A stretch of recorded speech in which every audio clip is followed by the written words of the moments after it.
Bonjour à tous, c'est 73. On se retrouve avec le Radio DT GD77. Donc c'est un appareil, je viens de le recevoir, donc tier 1, tier 2, bien sûr, DMR, bien sûr c'est important. Batterie 2200, donc 224 channels, dual band VHF, UHF, hein, donc voilà, je vous montre vite fait la boîte hein, globalement. Donc voilà, Made in China, donc c'est pas surprenant, hein, voilà. Donc la boîte est pas mal, donc le toucher est sympathique. Bon après ce qui nous intéresse c'est ce qu'il y a dedans. Allez, on ouvre la boîte. Donc documentation, je présume que c'est pas en français, je suis peut-être mauvaise langue, on ne sait jamais, je regarde vite fait. Donc pour l'instant je n'ai pas vu de français, donc bon. Je pense beaucoup d'anglais, voilà, mon firmware, version CPU, software. Donc voilà pour la documentation. Donc à mon goût il n'y a pas de français, hein. Donc sauf erreur de ma part bien sûr. Merci de me le signaler si je raconte des bêtises. Alors là pareil, la batterie est déjà montée. Le poids est assez lourd, je ne sais pas exactement le nombre de grammes. Ça a l'air de bonne facture, bonne qualité en tout cas. J'allume. Donc, voilà. Ah, il y a déjà les fréquences de programmer. Alors c'est pas moi qui les ai programmées hein, pour info. Donc est-ce qu'on peut faire? Qu'est-ce qu'on peut? Ah, on peut changer. On peut changer les fréquences, d'accord. C'est un paquet. Voilà, c'est un paquet un peu bizarre. Donc je connais pas l'appareil. Hein. Contact, d'accord, ok. Donc, je vous montre vite fait. Contact, message, cette zone, contact, message. Voilà, radio info, c'est radio info, TX Power, donc yellow et right. Ok. Bon, on va mettre l'antenne normalement, j'espère qu'il y a une antenne, parce que bon, pour l'instant je vois pas d'antenne, je vois rien. Allez, c'est parti. Donc bien sûr, la petite pince ceinture, ça peut être sympa. Voilà, c'est quoi ça? Alors ça c'est un adaptateur USB 110 volts de mémoire. Donc ça c'est du 110. On va être 220. La marque est connue. Hein. On a vu ça sur les antennes type GT3. GT3 ou GT3 TP. Donc je pense que c'est comme ça que ça se monte. Bon, ça n'a pas l'air d'aller dessus. Donc, ah, si, quand même. Voilà.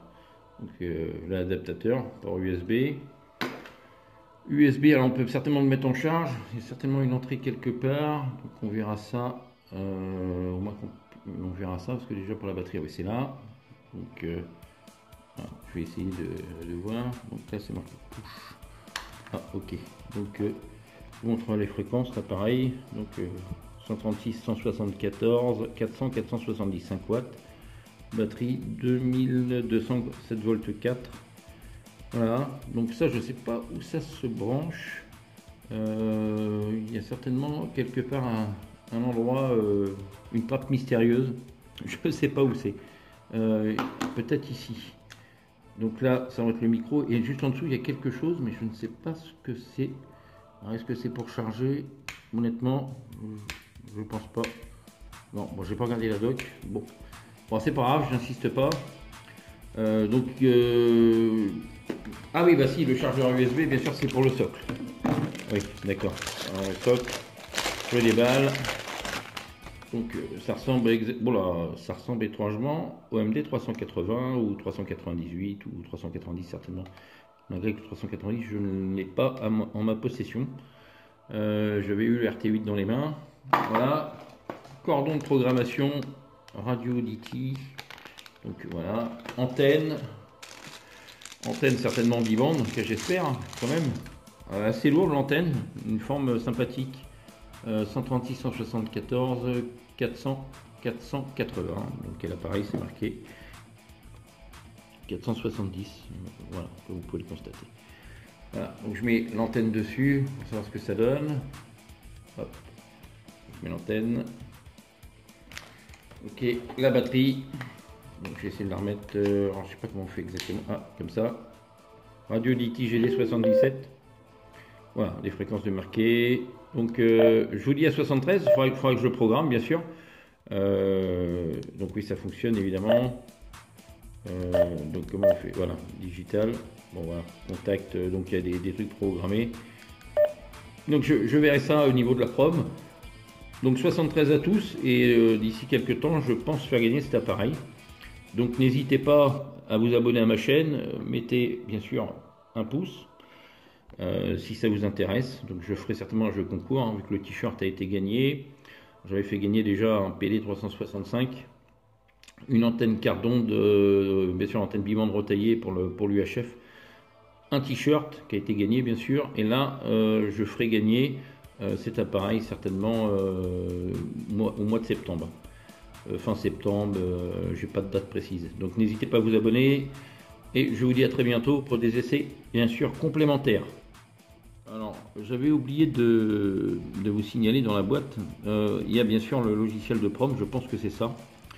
C'est marqué 77 ou voilà, donc normalement c'est dans ce sens-là. Et puis bien sûr, je cherchais tout de suite les vis. Je dis bah ouais, mais les vis sont pas sur l'appareil, comment je vais faire? Et en fait, il y a un petit sachet avec les deux petites vis, donc il manque vraiment rien. Maintenant, j'ai plus qu'à faire un essai bien sûr beaucoup plus concluant que le 2017, parce que le 2017 c'est un appareil qui a l'air bien, mais globalement, quand quelques problèmes de jeunesse certainement. Vous mettez sur une antenne X510 en UHF, vous entendez quasiment plus rien, donc c'est quand même assez regrettable. Donc je tiens à préciser que cet appareil n'a pas été offert, je l'ai bien acheté, un prix de moins de 80 €. Donc je l'ai trouvé sur deux sites, je ne mettrai pas le lien dans la description, mais deux sites connus, qui ne commencent pas par bah si, il y en a un qui commence par un A, donc Made in China, voilà, et l'autre donc c'est ça commence par un E, voilà. Donc je vous dis à très bientôt. Donc cet appareil qui commence par un E, j'attends celui qui commence par un A, Made in China, vu que j'ai changé de domicile, donc il ne va pas arriver à cette adresse là. Allez, 73, et surtout n'oubliez pas, abonnez-vous, et que la radio soit avec vous.